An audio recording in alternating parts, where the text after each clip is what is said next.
So okay, this is a very late night walk here in Danok, Thailand again.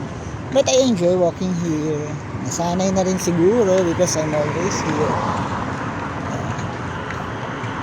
Because it's just very near one na pwedeng pasyalan.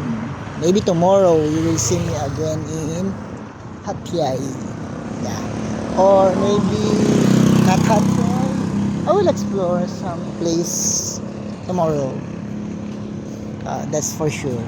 I will na because I always enjoy where I go because I'm not always doing things like this. So enjoy lang talaga.